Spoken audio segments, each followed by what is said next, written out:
Hello, Serge here from the Backyard Driving Range. We have a question that came into the site, and this one comes from GK Groskopf. And GK says, Serge, would you please clarify the bump for me? Just before you ring the bell on the backswing, your forward hip moves laterally forward to initiate the bump. In one of your previous instructions, you talked about standing up ASAP, as soon as possible, or I like even AFAP, as fast as possible, like a Pop-Tart out of a toaster. And no one did it as fast as you wanted. You went on to say one day while watching a TV broadcast, the announcer said, look how he hits down on the ball. The light bulb went on, as the PGS swing is all about up. The FUFs, forward upswing. The bump is automatic. How good is that? We get the bump for free. Are there two bumps the same? Are the two bumps the same? Please keep up your daily video tips from the Backyard Driving Range. Thanks, Serge, for making golf fun again. Good. I like it when it's fun, and especially too when you add on to that it was less painful, or even no pain.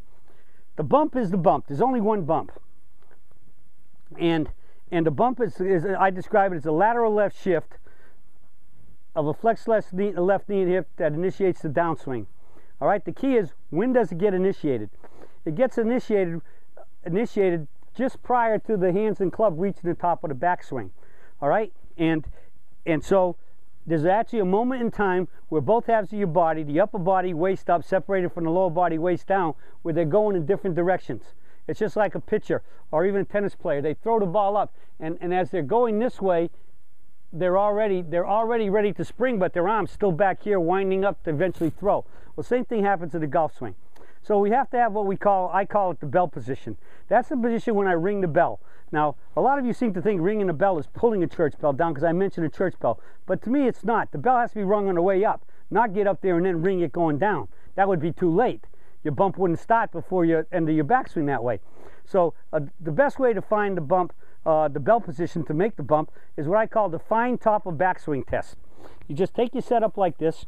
You put your rear arm, in my case right-handed, I'm right-handed, I put my right arm underneath at my elbow, or just below my elbow, and I get into my posture, and I turn myself as far back as I can go, with my right hand lifting my left hand, and just take it where it's a natural move. You can see I got a little bit of shoulder turn going, because anytime your arms go this way, it's going to turn your shoulders a little bit, and that's all we need to get over the toe line. I come up here natural. I don't want any stretching or extra lifting. Just right here, put your right hand on top, and there's your bell.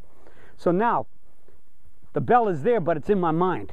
So when I'm swinging the club back, I always feel like, in my mind, my bell is like one of those desk bells that a teacher has, or they have on the counter at a hotel. That little one with the plungers on top. You go ding, ding, ding. Well, I take that and I put it upside down. Remember, this is all in my mind. Okay? Because why? Because there's no such thing as muscle memory. It's mental memory. My mind tells my muscles what to do, how to do it, and when to do it. All right? So my bell is right up here. Right there. That little plunger is sitting down like this. I'm going to come up. I'm going to hit that plunger.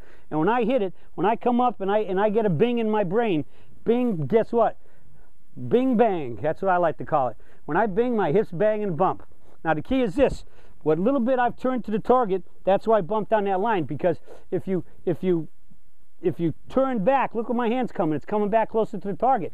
If I make what little turn we make, because we hold the left leg in the backswing, the forward leg, there it comes down. You can stand there, put your hand up in the air like this, like you're going to toss a rock underhanded or whatever, or a golf ball underhanded, and go here and just see any movement you make where the left side of the body goes left, your hand goes right. Because your body lives by the law that God created of physics, that He didn't defy bodies to do defy the laws of physics. If your left side moves left, your right side goes right. If your left side moves up, your right side goes down. Vice versa. So you have to, the only move in a golf swing that can make the bump come straight down, which keeps the hands over, basically the arm over the toe line, the hands coming in and the club coming in and approaching impact slightly from the inside to get on and on, square and solid through impact, coming from the inside so you can square up and hit the ball relatively straight. You can only make that move with a lateral shift, because that's the only move that drops the arms or pulls the arms straight down. And for the first second, when this is gone and you look at almost any video you ever see me face on, you're going to see that as I'm coming up, that hip is going. And that's what pulls the arms down. So I get a little bit of free fall, boom, which adds the speed. And then from there, both hands and arms, because I try to use equal pressure, grip pressure on my hands and swinging them at equal speeds. As soon as I get that bump going, I'm just going to what? It goes, and then my arms are just exploding through impact, and everything is to do what? Stand up, AFAP to the T finish, looking at it from this view, the bump's there, and stand up and recoil and relax, so that and the club at the target in the T finish. So the key is there's only one bump. It happens at that split second before, as my body's been turning back and my hands and arms are going up. I ring the bell with the finger, my index finger up here. That bell rings, so I get the bing bang, and it's a lateral left shift. Because if you turn too soon, it's a lateral shift. Once the weight gets the outside of my left foot, that's when I start to turn. All right, you turn too soon, your hands are going out, and if they go out, you're outside the in, and the ball's going to go wherever.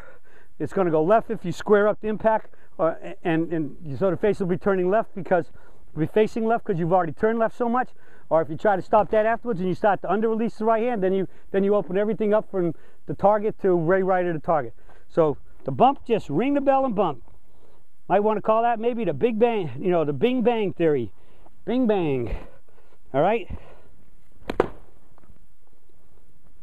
And you get the boom when you hit the target.